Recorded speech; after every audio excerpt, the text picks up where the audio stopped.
We're good. All right. Hello, everyone. We're ready for our next panel. My name is Charlie Savage. I'm a reporter at the New York Times. And I think I was asked to moderate this panel, not because I'm the world's biggest expert on the problems in Syria, but I'm one of the few in Washington who's been paying a lot of attention to the detention element of this, as opposed to people who are based in the region.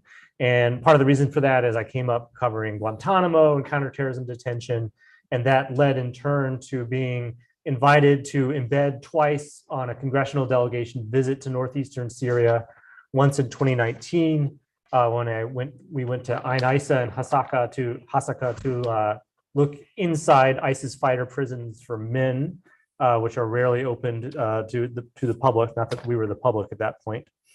And again, last year, where we went to Hasaka again, but our focus was on Al Hol at that time. And so this is one of the issues I'm interested in, and Charles invited me to come sort of stitch this panel together.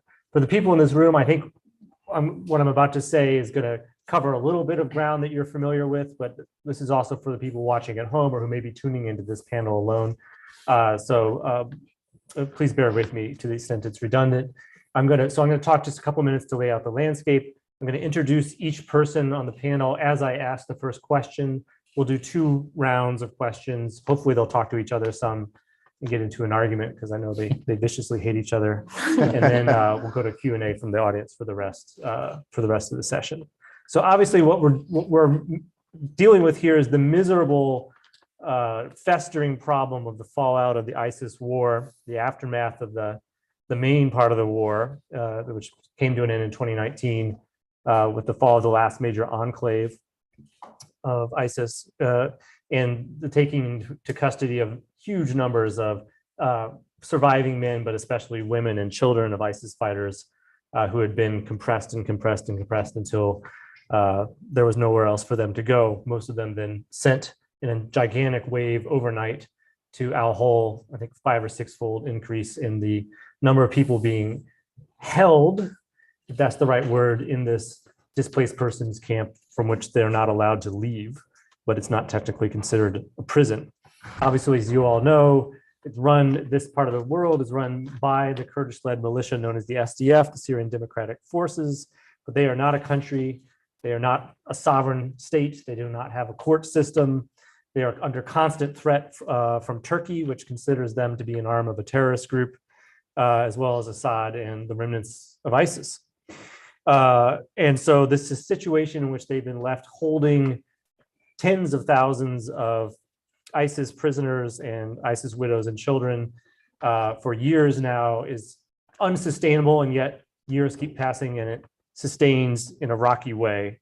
But it's clearly a terrible situation. At this point, there's about 60,000 people, about 10,000, most are from Iraq and Syria, but about 10,000 from 55 or 60 other countries. Of those, about 50,000 are women and children, about 10,000 are adult men. About half of the population, I'm sure you've heard the statistic before, of Al Hol is under 12 years old. So the SDF doesn't have comprehensive records about who it's holding. There's been efforts to sort of keep track of them or identify them biometrically. A lot of them tore up their identification documents when they came to join the caliphate. To the extent they've been identified, many countries, especially in Europe, are reluctant to take back their citizens, especially men, in part because of fears that their criminal justice system would not keep them locked up in a sustainable way. And after a few years, they would be free to walk again. And so basically, big chunks of the world, including in Europe, which have been in the past extremely critical of the United States over its holding of men without trial at Guantanamo, have been outsourcing indefinite detention to the Kurds at a massive scale, Guantanamo on steroids. And here we are. So obviously a hugely humanitarian problem right now, incredibly cruel to the children who are stuck there, but also a national security crisis for the world tomorrow as those children grow up and become adults in a situation that leaves them intensely vulnerable to radicalization, desensitization to violence, and anger at the world, maybe for good reason from their point of view. So to discuss this, we've been hearing from government officials, who are on the inside, have information that we don't have, but also have to be more guarded about what they say for that very reason and for their position. This panel is from people who are outside the government or maybe freer to be candid. And each of them is an expert. Our first panelist that we're going to hear from is Mona Yacoubian. She is the Vice President of the Middle East and North Africa Center at the United States Institute of Peace. And she has 30 years of experience working on conflict and stabilization issues in that region. From 2014 to 2017, she served as Deputy Assistant Administrator of the Middle Eastern Bureau at USAID, where she had responsibility for Iraq, Syria, Jordan, and Lebanon. In 2017, she joined the Institute of Peace, where she's continued to focus on that region. And in addition, in 2019, she served as Executive Director of the congressionally appointed Syria Study Group. So Mona, could you start us off by providing, please, an overview of what is happening in Northeast Syria today? Sure, Charlie, thank you. And thanks to MEI and ICSR for inviting me. It's always a great pleasure to be with both Charles and Shiraz. And I'm glad we're doing this panel because I think this, and I'm glad you've had this day because I think this is an issue that really does not get the attention it deserves. So Charlie, everything that you laid out about the complexity and the challenges of displacement and detention related to ISIS is taking place in a part of Syria that is incredibly volatile and unstable. We're seeing, and I'll just start with where we've been in the last 24 hours, as a result of, or stemming directly from now, an escalating conflict between Israel and Hamas, we're seeing knock-on effects that are directly impacting Northeast Syria. In particular, we are seeing Iranian-backed proxies now once again reignite attacks on US targets. We've seen one attack in Deir ez-Zor, which is in this area that we're talking about, another one on our US base at Tanf, which is a little further to the west and south. But the point really being that what had been about a 6-month pause from Iranian-backed proxies going after US-related targets in Northeast Syria has now come to an end. So that's one level of violence. About 2 weeks ago, around exactly the time that Hamas undertook its terrorist attack, I was in the region in a dialogue with others, tracking dynamics in the region. And on Friday, October 6th, we were most concerned about Syria. And there was a sense amongst those tracking Syria that this was a country that was now very much adrift, and that the de facto ceasefire that it had essentially pertained since March of 2020 was eroding and fraying badly. And we were seeing lots of different types of violence across Syria, to include Northeast Syria, which again is particularly volatile and complex in terms of the actors that are engaged on the ground. So in addition to now a resumption of tensions with Iranian-backed proxies going after US targets, we also had a dramatic uptick in Turkish government attacks on Kurdish SDF forces. This was tied to a terrorist attack that took place in Ankara, and the Turkish government responded rather vigorously with a series of pretty intense airstrikes and drone strikes, targeting not only SDF militants, and I think the numbers were around up to 60 that were killed, but also infrastructure in the area, water stations, power stations, et cetera, and civilians as well were killed. And so that is a level of violence that's pretty significant and one that we always have our eyes on. Related, the US actually shot down a Turkish drone from one of its bases in Northeast Syria that was hovering and was, I think, considered threatening. This is the first time that the United States has shot down the drone of a NATO ally. If that's not enough, there's also the continuing, and I would say episodically increasing tensions between the United States and Russia, which are also being played out in Northeast Syria and that emanate directly from the conflict in Ukraine, where we are seeing the Russians choose to, in their words, make life difficult for US forces wherever they can find them. And Syria is the place where both of our forces are in close proximity. And so we saw in late August and into September a series of increasingly aggressive aerial maneuvers by the Russians directed at US forces. Initially drones, they were going after US drones, and then they actually escalated to manned aircraft. So all of this is happening in this incredibly compact part of Northeast Syria, and that's the environment in which these detention sites and displacement camps are located. Thank you. We sat in an awkward order for my roadmap here. I'm going to skip to my immediate left to Charles Lister.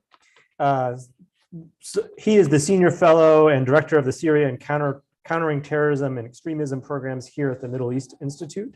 And his work focuses primarily on all things Syria and on issues of terrorism and insurgency across the region, sometimes called the Levant.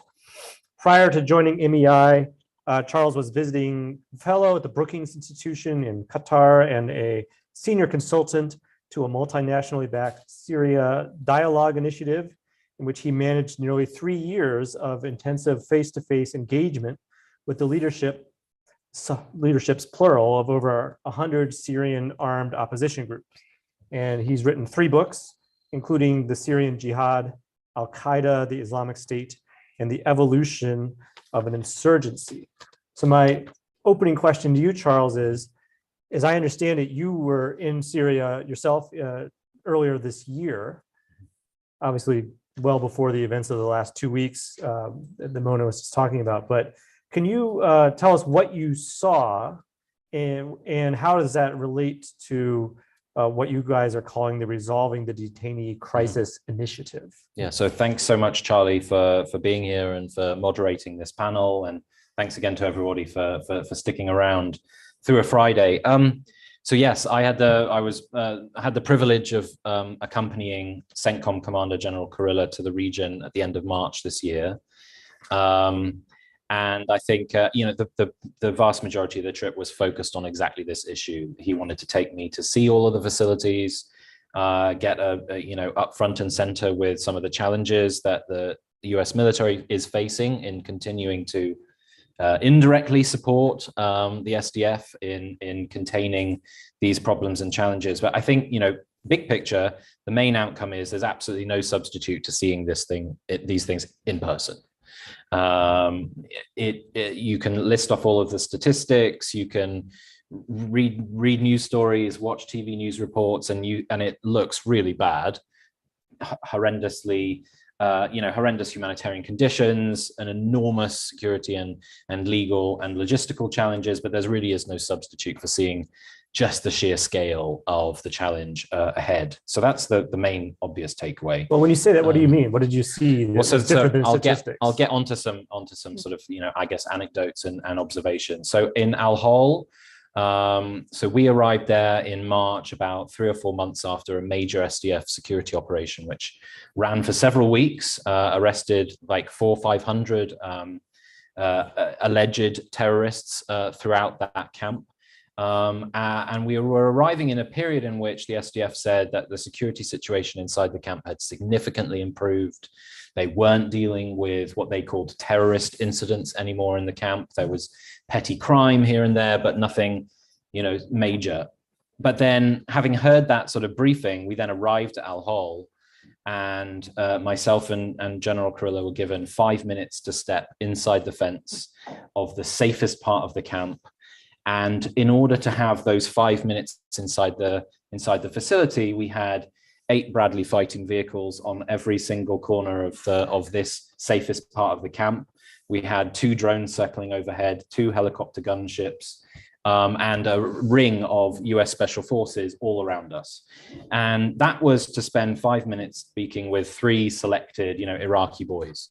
So I'm sure not everyone who goes to Al-Hol has that experience, but the feeling of tension, specifically, obviously being there with the US military, you could have cut the tension with a knife. So the significant improvement of the security situation didn't feel particularly thrilling in terms of an experience. And I've been in some fairly dangerous situations before, but you could cut the tension with a knife.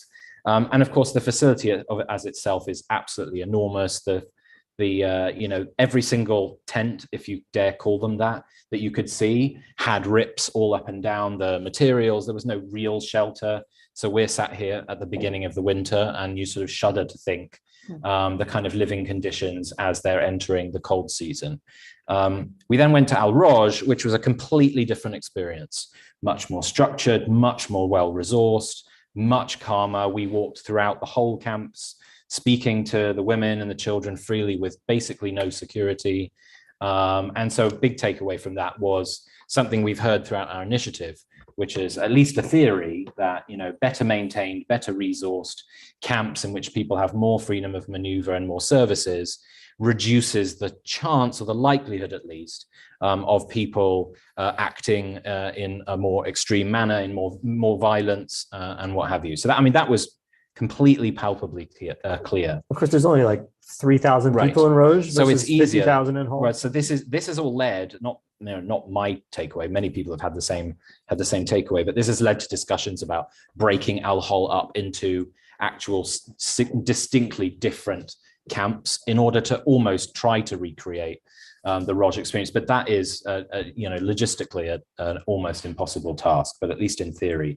And then we went to Gueran, which is the main prison in Hasaka, holding about 5,000 male prisoners. And as we've heard in earlier panels today, it is more of a sort of custom-built facility, mostly with British money. I can say that, but previous panels couldn't, perhaps.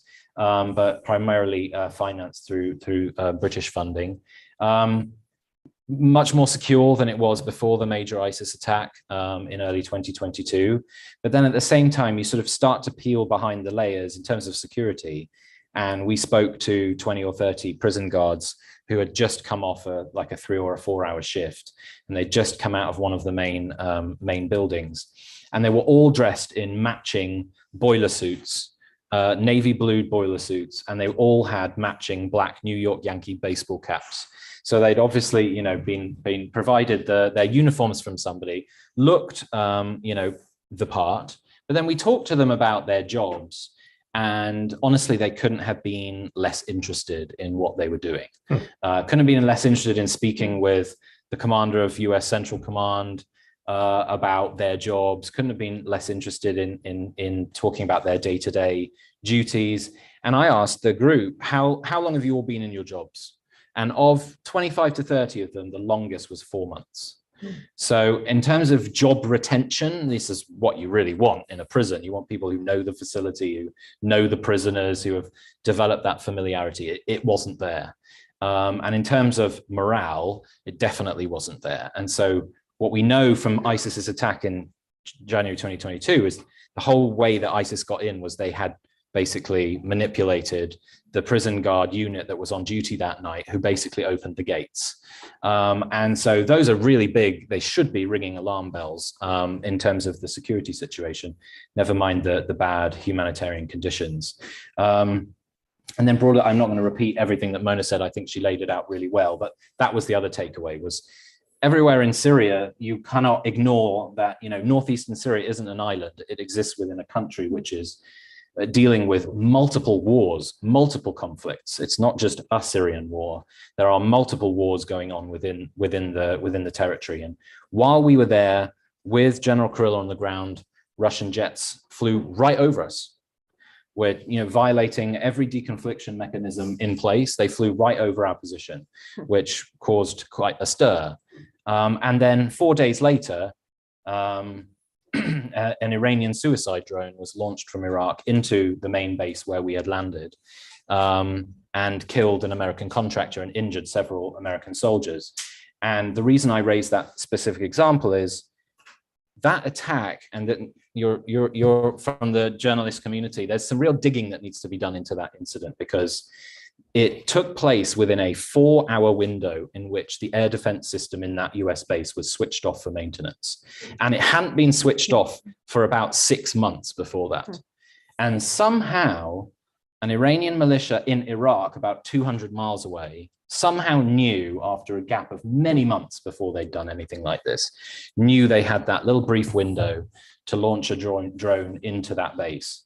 And by happenstance, Russian jets had flown over again just earlier that day.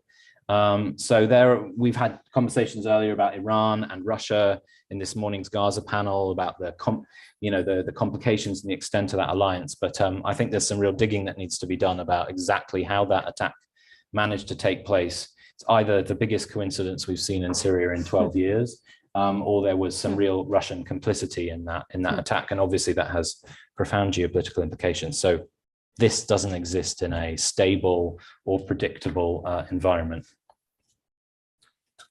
Sounds like some counterintelligence digging might also be the first order of business there. All right, so I'm going to turn now to Shiraz. Shiraz Maher, did I say that right? Yeah. Is the co-director of the International Center for the Study of Radicalization and a member of the War Studies Department at King's College, London. He currently leads the center's research on the Syrian and Iraqi conflicts, and he also researches Salafi jihadi soteriology. Is that how you say that? It's a word my PhD examiner told me to put in the thing. I should have read that a little more carefully. He's the author of a book called Salafi Jihadism, The History of an Idea, which explores the political philosophy behind contemporary jihadist movements. And he's conducted field work across the world, including conducting interviews with more than 100 Western foreign fighters in Syria and Iraq.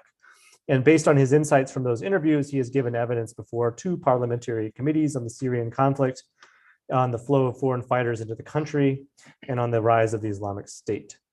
And so, I'd asked Charles in part, what did he see, but also how this relates to the Resolving Detainee Crisis Initiative. And I got him talking about anecdotes. And he didn't really tell us about the Resolving the Detainee Crisis Initiative. So you're free as the co-director to, why don't you explain what that is, and then segue to that about the challenge of repatriating male detainees. Sure. Was a note hit on the last panel as well. Thank you for doing this. So the idea of the initiative really came off the back of all the work that a lot of us had been doing, looking at the Syrian crisis, looking at the rise of this alphabet soup of different groups that had emerged who were fighting the Assad regime, and all of the mania associated with that, with the flow of foreign fighters, with all of the various crises taking place within the country. And then there was this sense of almost euphoria that the territorial caliphate has been defeated, ISIS is beat, mission accomplished, and everyone moves away. And as you were saying, actually, in your opening remarks, there was very little thought given afterwards to this mass detention of tens of thousands of people. And that community in and of itself is actually a very complex community, because it involves thousands upon thousands of children, thousands upon thousands of women, thousands upon thousands of men, and also within that context, lots of locals, lots of foreigners, and again, the need to disaggregate all of these different actors. And so we'd been discussing the idea of doing something to shine attention back on this issue, but to try and really give it a very sharp focus that was impact driven. And so we had the COVID years, of course, and so we actually didn't do anything for large part because of that activity, because the real crux of this initiative is the private closed door sessions that accompany the public discussion. And the private closed door sessions are like yesterday. Yeah. And we've held those types of meetings in DC, in London, in Vienna, and sort of been on the periphery of similar initiatives in Malta as well, which have been led by other partners. So the idea is to bring all the different stakeholders, not just those who are sort of concerned about this issue, but who are looking at it from quite distinct sort of viewpoints, whether that's the humanitarian aspect, whether that's human rights perspectives, whether that's from a legal perspective, the CT perspective, and other aspects. And part of it was to try and break down the silos in which people were A, approaching the issue, and B, thinking about this. And I think it's fair to say over that time, you can see lots of different partners have come along at different times, shared best practices, shared what they've got right, what they hadn't thought through until person X or Y had landed at home, and then they were scrambling for a solution to a particular issue. And also just sharing, what's gone wrong as well, so that you can better prepare for the repatriation, prosecution, and whatnot of your citizens coming back home. So, as I say, in that time, you can see momentum, you can see movement, and a lot of the early discussions have tended to focus on, understandably, women and children, which are seen as, quote unquote, an easier aspect of the puzzle versus the more difficult aspect. And so when we sort of try to keep a thread going through these, part of the planning for this conference and this session was to begin to address the more complex aspect of what do you do about the men? Because there's been very little movement, fairly negligible movement on that side of it. And I think, there's a number of factors, I'll segue into answering the second part of your question there, for why that's the case. Ultimately, this is a political issue behind which there is a complex legal component, but it requires political will and capital. And so actually some of the early meetings we had, we discussed a lot about the need for messaging, for communicating to the public, helping inform public about some of these issues, to prepare them for repatriations, for reintegration of minors, of course, making sure people understand that the children and minors are victims, and then having a sort of more nuanced conversation around the women in relation to who have been detained out there. And different countries have taken a very different approach to what they've done there. And then ultimately to build that into what you do with the men.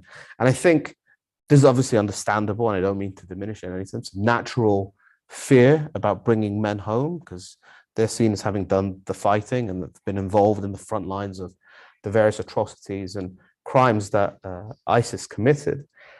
And that picture, I think, is going to become incredibly more complicated as I sort of came to me yesterday, but just looking at the kinds of language being used in the region now, it feels like we're going back to the future, right? It's the war on terror lexicon is very much back, us and them, good versus evil, these terrorist maniacs who have conducted atrocities and massacres in real time that we've all seen again play out across our TVs, on social media, and so on. And really, the response to that hasn't even yet begun, and we've already seen just how polarizing and emotive that has become. So in that context now, in particular, for a politician to get up and say, by the way, we're thinking of bringing back 5, 6, 10 people from northeastern Syria is going to be, frankly, it's going to be a no-go. And that's the first part of this component is the security issue, the messaging issue, and the fact that it sits within the much broader political framework of what's happening regionally. And, last time we talked about sort of all of Syria, whole of Syria approach to this aspect. It's almost like now that it's part of a whole of regional approach to this issue.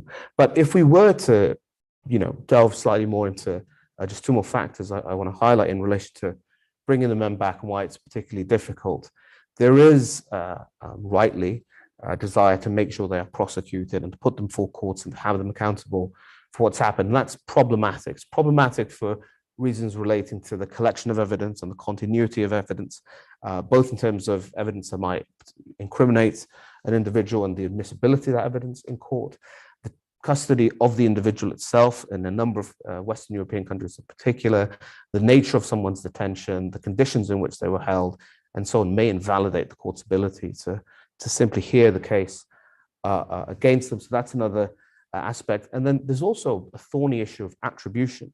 It's not the case that in the way that we're all probably sitting with a cell phone in our pockets or in our hands or whatnot, a lot of the fighters would share digital equipment. So Charles and I are sharing an iPhone, which has now been recovered.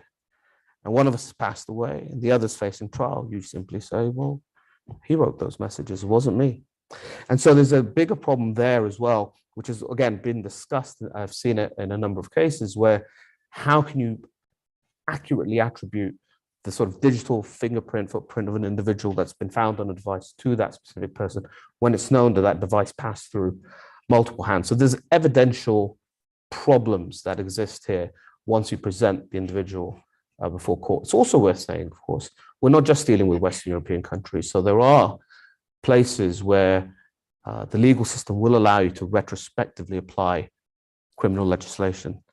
And those countries are ones where, in remarks made earlier today, where there was poignant evidence where we're working with the different legislatures to create new laws and so on. That kind of approach might work, but it certainly wouldn't work in, I think, mostly all Western European countries. The final point to make is that where returns have tended to happen, it's two phases.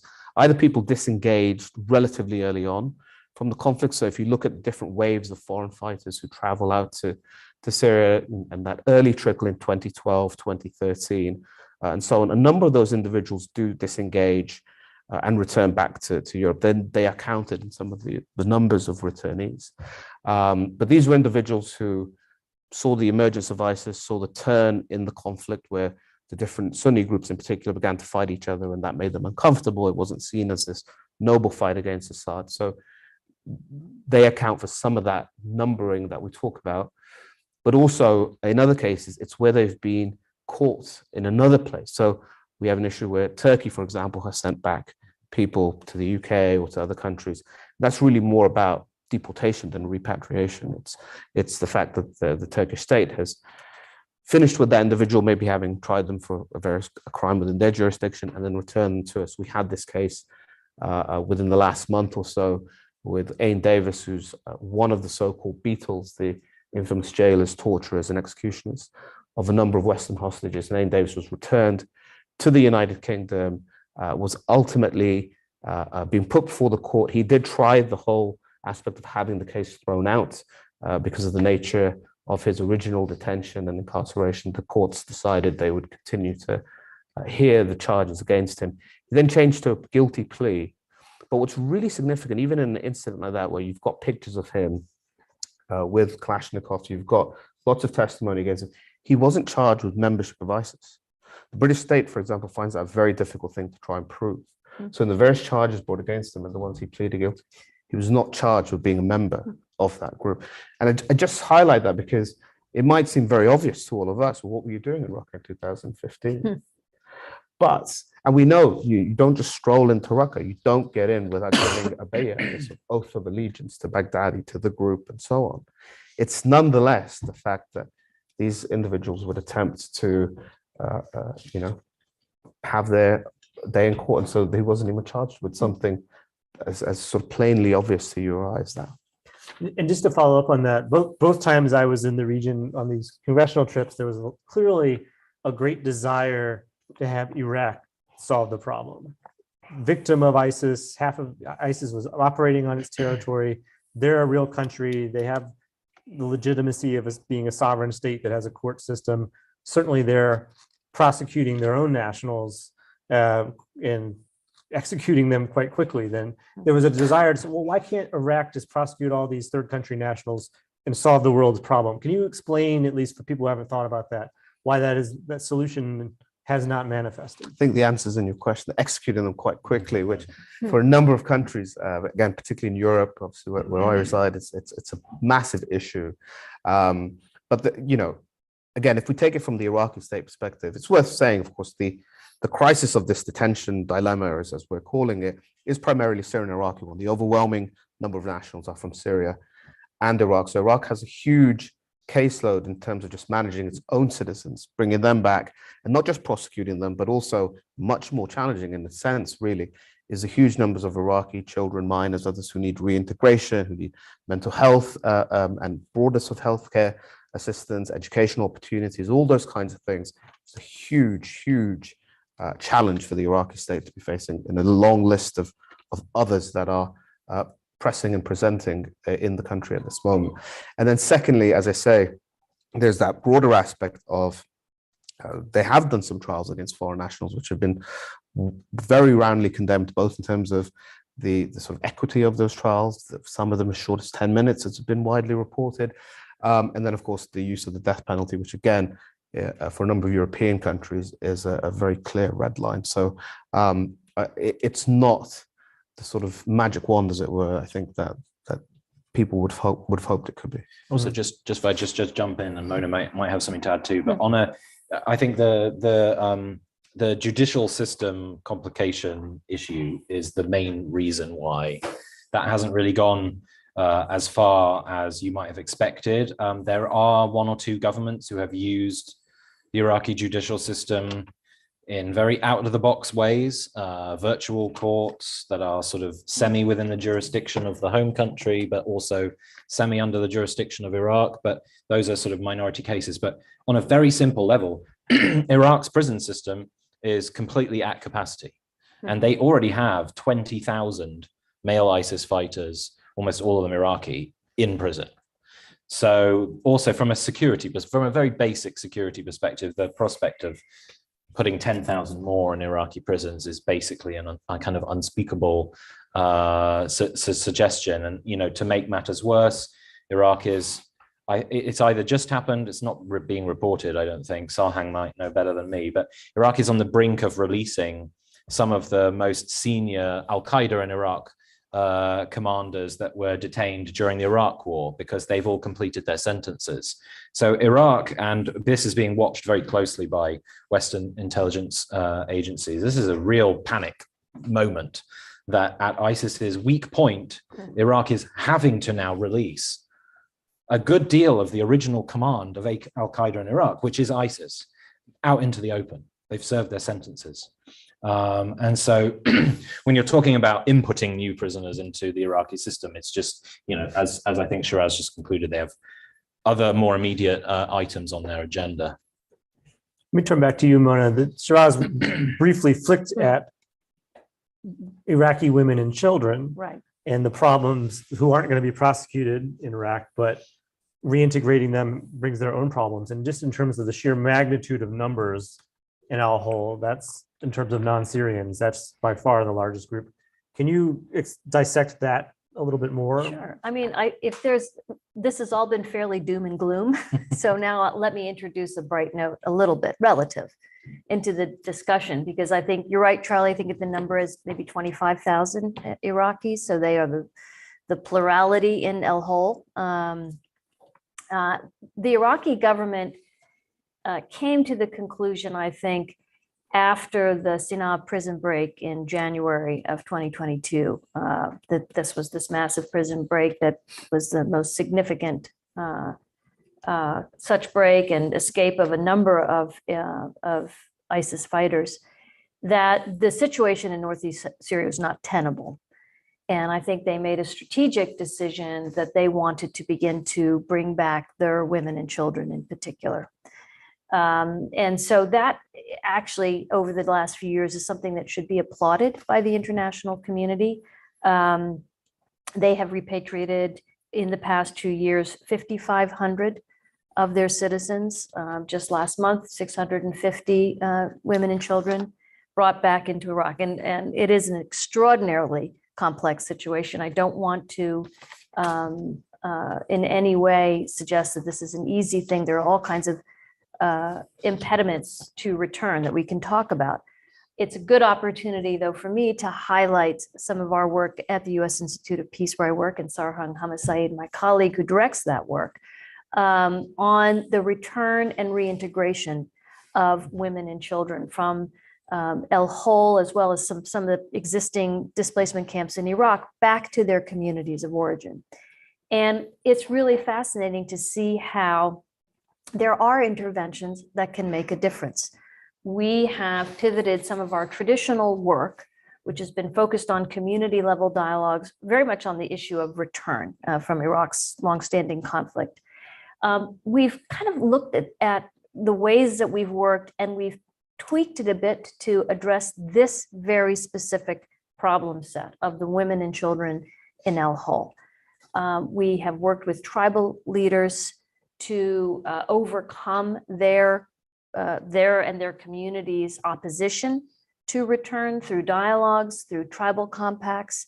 But what's really fascinating, and I'd love to just talk for a few minutes about, to me, is in collaboration with our CVE team at USIP, they have developed a really interesting framework that looks at the challenge of return and reintegration holistically and addresses the issues both for the returning population as well as the communities of return, the communities that they're going back to. It's both sides of the equation that really need to be addressed for sustainable return. So looking at things certainly like trauma, and many of these children in particular have been traumatized, needless to say, by their exposure to ISIS atrocities, by living in Al-Hol and other places which are not suitable, frankly, for children. But we've looked at things like stigma. which is really a key issue that impedes the sustained return to communities. These populations are stigmatized because of their perceived affiliation with ISIS. So we've started undertaking what we call stigmatization mapping, where we're seeking to learn and understand where and how the stigma takes place. One example, an obvious one, is in schools where these children are bullied. We are looking to understand where this stigmatization takes place and then actually undertake interventions that get at the stigma where it happens in order to help address it. We're also looking at issues around informal transitional justice. So communities that were under ISIS occupation, communities that experienced enormous levels of brutality under ISIS rule, themselves have a sense of the need for transitional justice, the need to address the wrongs that were committed at that time. There's a whole program where the Iraqi government has promised to provide compensation to communities affected by ISIS atrocities. That has not moved as quickly as it should. And finally, we're looking at issues around how do we build community resilience? How do we get at this? And, again, anecdotally, we're seeing things work well and success. We have colleagues who are working in Central Asia on the same kind of problems. They too anecdotally have seen success where these children in particular that are reintegrated into their communities fare well. I think the last point I'll make on this is what's missing is a set of metrics that we can rely on to actually demonstrate empirically that these kinds of interventions work and lead to sustained, successful reintegration of women and children back into their communities. That's something that we've taken back to our colleagues who do that kind of work, develop metrics. And I would say, and I've raised this with CENTCOM and others, they think it's a fabulous idea if we can get this done, because it will instill, I think, a virtuous cycle where if we can show that, in fact, women and children in particular, I'm not talking about fighters, let me be very clear, but women and children in particular can be reintegrated into their communities successfully. If we can demonstrate that empirically, success will beget success. There will be more willingness to repatriate because that's part of the problem is as I think both my colleagues have alluded to, it's the fear, it's the narrative of these are all terrorists, et cetera, no one wants to bring them back. If we can demonstrate, no, actually there are ways, there are approaches that can be taken to this challenge of return and reintegration that work, the idea there would be that that would actually then ideally bring about an increase in repatriation. If I could follow up, one of the last time I had occasion to write about this topic was a few weeks ago when I learned that the State Department is working on bringing back a family of 10 Americans that were sort of belatedly discovered in Al Hol. I think they're in Rouge now. It's a woman who had married a Turkish man who took them into Syria and was killed. But she grew up in Michigan in New York, and 9 children. And one of the complexities here is that we speak of this dichotomy, right? Of adult men who were fighters for ISIS and children, which conjures to mind, little kids running around. But time has passed. And so people who were 8 or 9 years old when their parents brought them to the caliphate are now, in some cases, in their early 20s and fully grown, especially men. And so when in the reintegration efforts that you've studied and tried to facilitate, what are the particular dynamics around people whose affiliation with ISIS is that of a child who was taken there through no fault of their own, but who is not seen as someone who presents a different, perhaps, threat than an adult man? So I think, let me offer a couple of points, and I'd love colleagues to jump in. I mean, first of all, I think when you're absolutely right that there's a distinction between male fighters and then the women and children. But even among women and children, the children are really all innocent, and by virtue of having just been thrown into this. The women, some have been perpetrators, some are adherents to an extremist ideology. many were just bystanders who got, swept up in it, and many others are victims. And there are even Yazidi women who are in there who have been taken over, but who were really there was a genocide committed against the Yazidi community by ISIS. So there's differences among the population itself.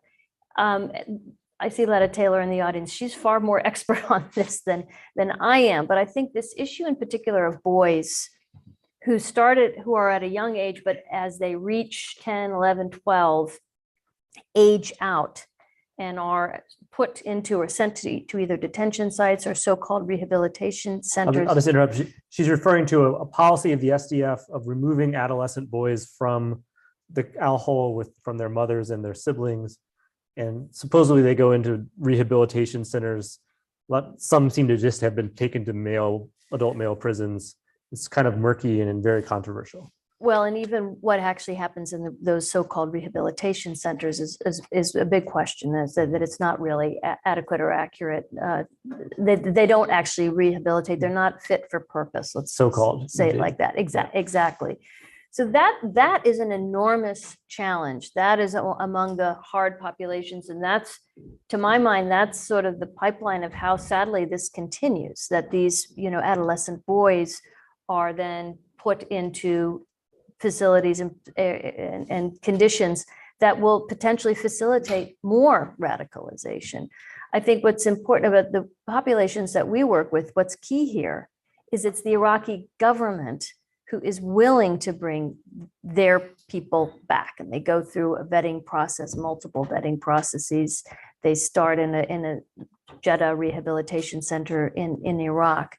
So, but I think, Charlie, you're putting your finger on maybe the hardest of the hard cases in terms of how we get at this. But I'm sure Charles and Shiraz have thoughts on this.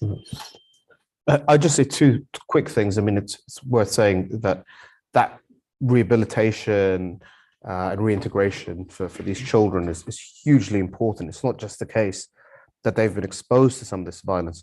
There is a lot of ISIS propaganda that has shown children perpetrating the violence as well, pushing child soldiers, in essence, to go and commit atrocities. So it's a hugely important, urgent issue in terms of what happens. And again, given the scale of how many children we're talking about, it becomes very clear just how high the stakes are. I just wanted to give another example, and then I'll hand over to Charles if he wishes to make some remarks. But talk about best practices and things countries have done.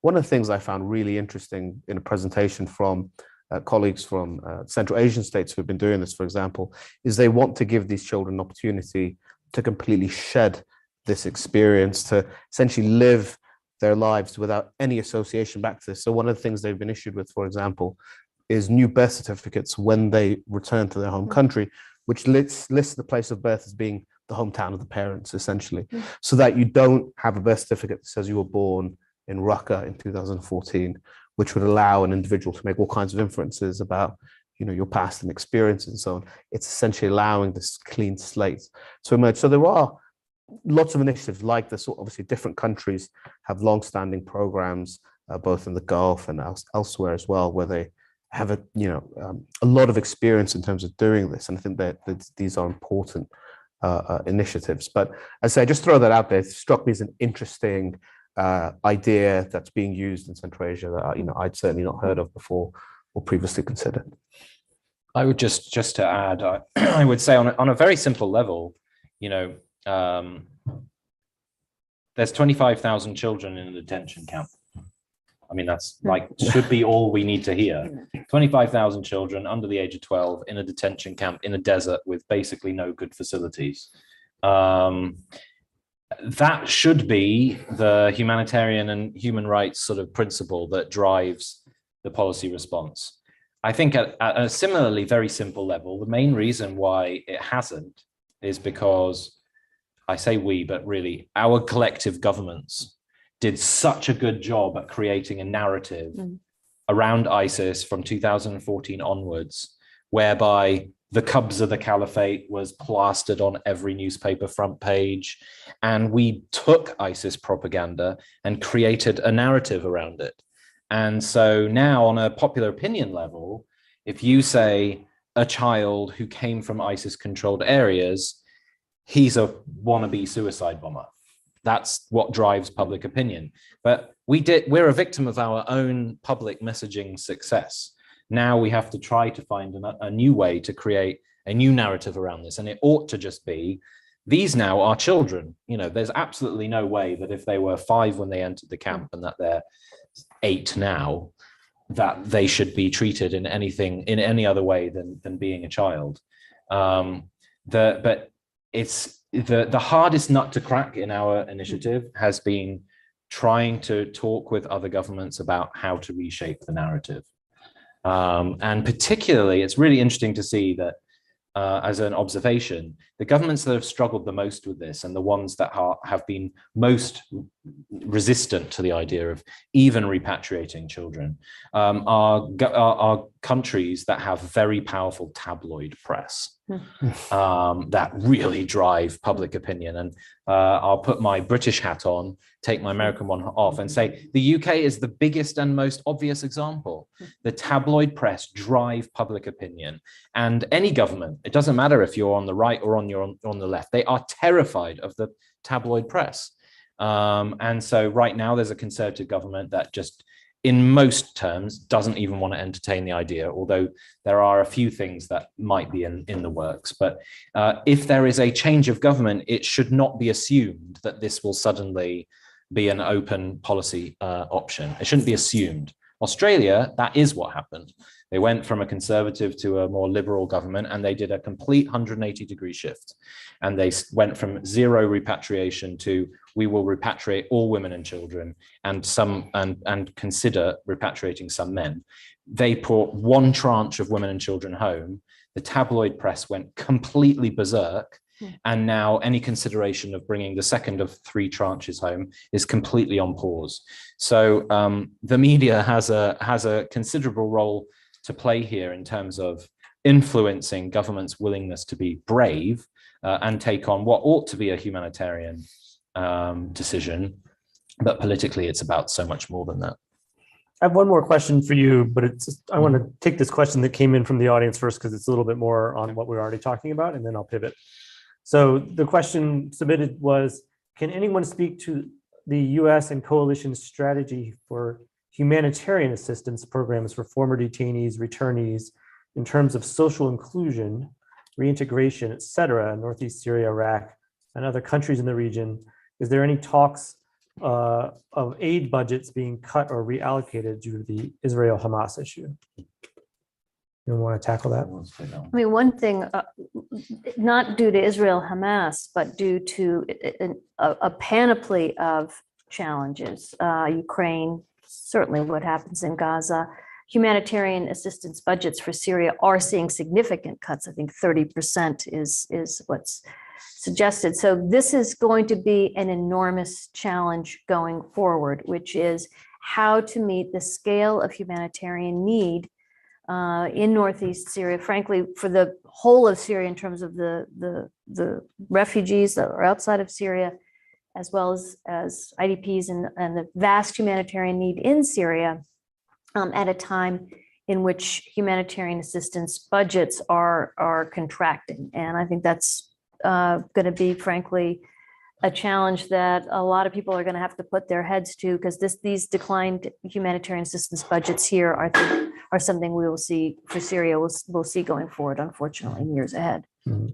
That's actually not a bad transition to the last thing I wanted to ask you, Charles, which is, things can't last forever. Mm-hmm. There's a lot going on in the world. There's been years of this now. Mm-hmm. Donald Trump, we know, wanted to pull U.S. troops out of Northeast Syria and was sort of thwarted by the deep state.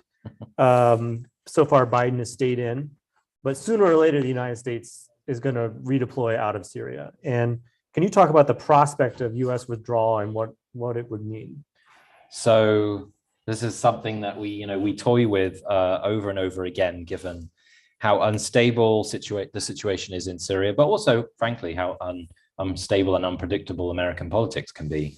I don't think it's anymore just an open secret that there are questions being asked within the US government, and particularly within the defense community, about like, where are we going with this? What's the end point? CENTCOM in March, after that Iranian suicide drone incident that I talked about earlier, CENTCOM very unusually came out in the open and took advantage of a congressional appearance to say, since the beginning of, well, I don't think they actually said it like this. They didn't say since President Biden became president. They said since January 2021, we've been attacked 84 times by Iranian drones and rockets in Iraq and Syria, and we've been able to respond 4 times. Very unsubtle way of saying we don't have the political backing to do what we feel is necessary to protect our own troops. And that kind of underlying uncertainty about troop protection, mission objectives, is something I think that they're really struggling with. And look at the situation today. I mean, it's not a coincidence that when massive conflagration, war, conflict, whatever we want to talk about it, between, or whatever we want to call it, between Israel and Gaza, or between Israel and Hamas, the first places targeted were US troops in Syria and then US troops in Iraq. Iran knows that our troops are soft targets, and that 1 time out of 8, we don't respond. We won't do anything. We'll just take a hit.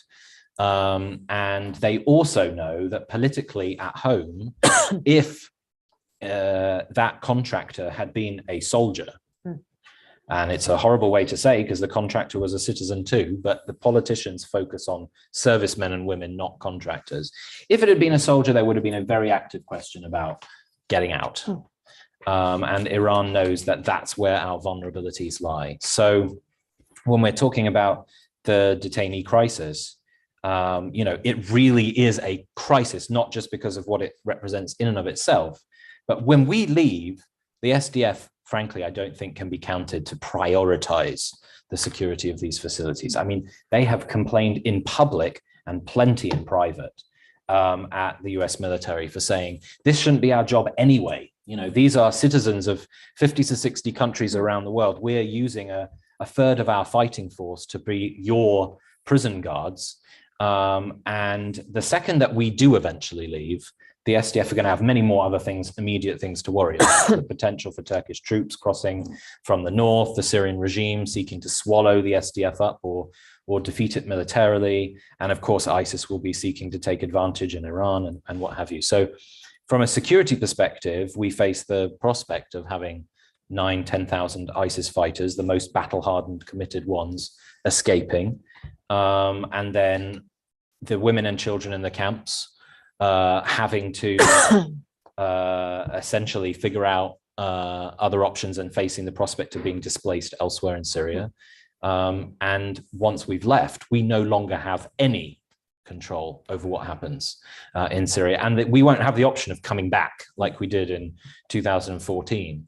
The regime will be the de facto controller of that territory, and there's absolutely no way we will come up with an arrangement whereby we come to their assistance. So once we're out, we're out. But there's this tussle between trying to swallow the reality of today's situation and really, frankly, having no political leadership about a vision, with the knowledge that if we leave, everything's going to get really, really bad very quickly, but we'll no longer have an ability to control it. Could I just jump in on this? Because I think, Charles, as you're speaking, I think this might have been, was this the CENTCOM posture hearings, I think, that you were referencing? Yes, I think and so in that same hearing, which is sort of the flip side of this, General Kurilla also warned that if there's any place that's going to derail our national defense strategy, it's essentially the Middle East. It's his ARR, which you could see there may be other reasons why he framed it that way in terms of budgeting and priorities for CENTCOM. But it was spoken at a time when everything was focused on Russia, Ukraine, and rising China, and those competitions from great power competitors. And so sadly, as we look today and we see where things are, his statement might have been prophetic. And I think part of what he was referencing, though, is exactly what Charles is talking about, which is whether it's US, Iran, whether it's whatever it is, or ISIS, successive prison breaks and leading to a dramatic resurgence of ISIS. These are all things that cannot be lost sight of, given our, the current priorities as they're stated in our national defense strategy. All right, well, I think we have about 10 minutes left. Does anyone in the audience want to ask something?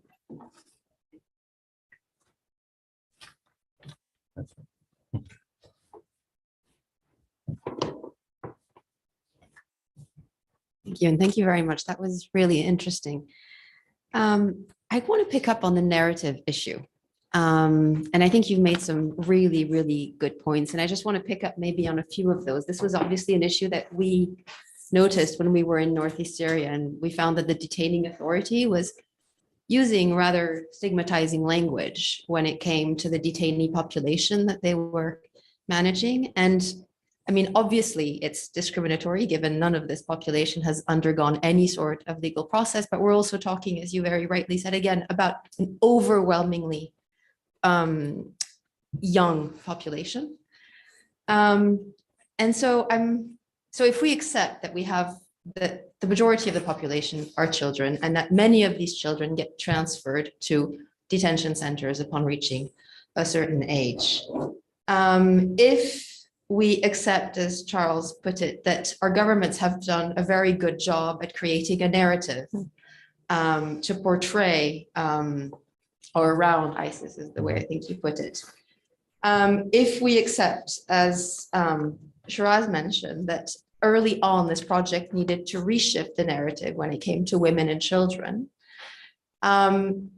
then I'm a bit surprised to still hear, and I've heard this throughout the day, the male population being referred to as fighters or even foreign terrorist fighters. I think not this panel, but earlier on. And I'm just wondering, I mean, again, I would say that there is a question of process. None of these men have undergone any legal process, but also if we're trying to convince governments to repatriate the men as well, which you've all mentioned has not happened, shouldn't we be referring to these men differently? And sorry, while you have the microphone, could you identify yourself? Yeah, sorry, Anne Chalbo. I spoke this morning, so many of you weren't there. Okay. But Anne The Chalbo. special rapporteur. I mean, I don't know if anyone else has. I have something to say. No, I was happy you have. I mean, first, I think you're right. I mean, the difficult thing is if you are a third country national, male, and you were fighting age in Baghouz, there's just incomprehensible you were anything but a fighter. And what we know about the vast majority of the population in Gueran is that they all came from Baghouz. Pretty much the whole prison was filled with Baghouz capturees. So maybe you can terse out the argument unquestionably to say it's in theory possible that some of the men being held are not. I think we heard from another speaker today saying that they'd met a man who said he was a chef. I mean, got a number of laughs from USG people because every man who's been captured has said he was a chef and he had nothing to do with fighting.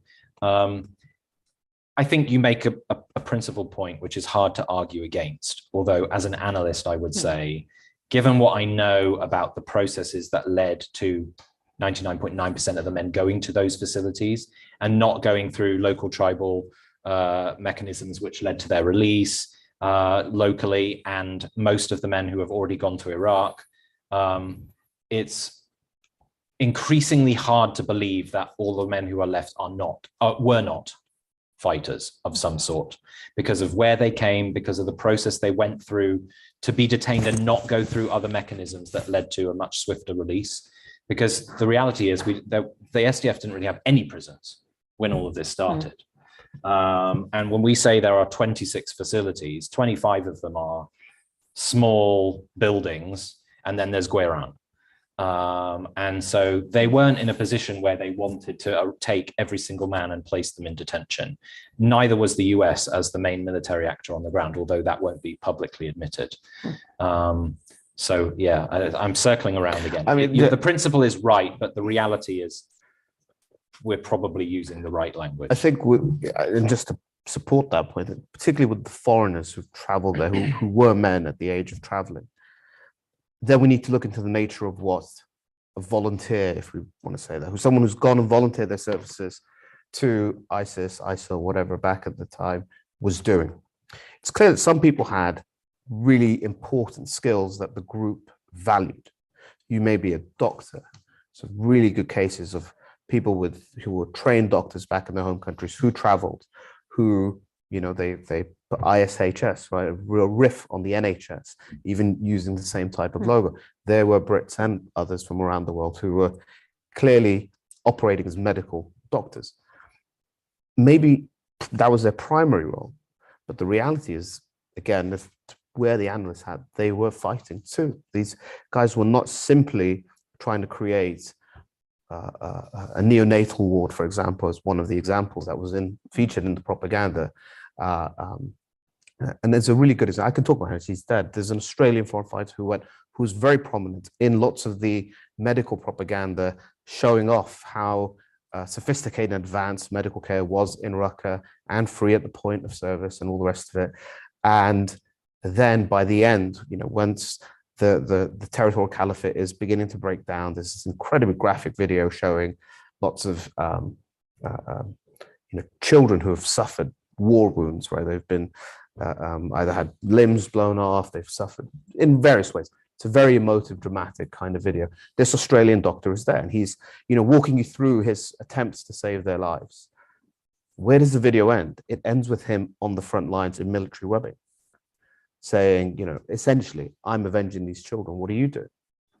And that, in his entire journey, is the first time we see him there. But that tallies with the kinds of conversations, interviews that, you know, myself, people like Charles, and others who've spoken to these individuals have looked at. So, yeah, I just want to say that. Well, just through domestic prosecutions, because of course there have been many of returning fighters already, it is unanimously known that for the some who did go with another reason, as doctors, dentists, various other skills and professions, ISIS mandated that you went through a month of military training before doing or trying to do any of those roles. While you were doing those roles, you were also expected to allot a certain amount of your time to frontline duty, not frontline offensive, but holding the lines. So even for those who went with those humanitarian, you know, purposes, ISIS mandated that there was part of your responsibility was to defend the caliphate. And that's been very widely documented. I've sat in courtrooms hearing people admit to all of this. I've seen all of the paperwork. So that was something that ISIS, I suppose, sort of double-crossed their own recruits, because they guaranteed that anyone who did join had to essentially take a number of steps that meant legally you would be classified as a fighter, whether or not you were also traveling there to do something else. We have time for one more question, I think. I see one. Just a follow on devil's advocate kind of question. A fighter, it sounds like that's the end of your inquiry in terms of criminality and deserving to be locked up forever. On the other hand, the people fighting, say, for the U.S. Armed Forces, shooting back, are not fighters, they're soldiers, and they're honorably discharged, and it's assumed, you know, that that's a fine thing.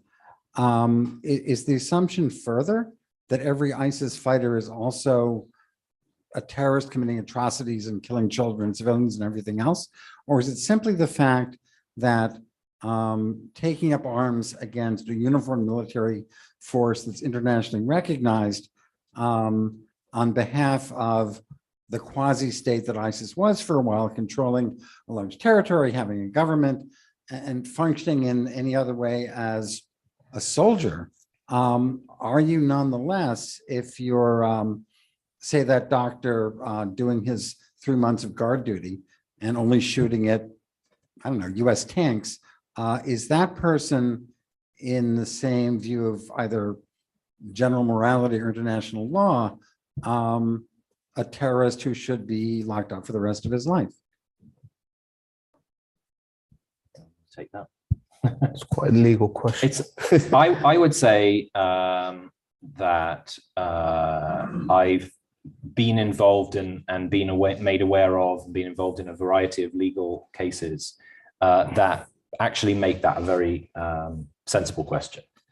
I can't sort of reveal any of the details that would really make that make sense, but arguments over de facto states, allowing a judicial proceeding to see fighters in a different context, whereby ISIS, having been judged to have ticked most of the boxes for a de facto governing entity, meaning that some of their actions against some certain targets cannot be deemed terrorism, but more an act of warfare. So you do make an interesting point.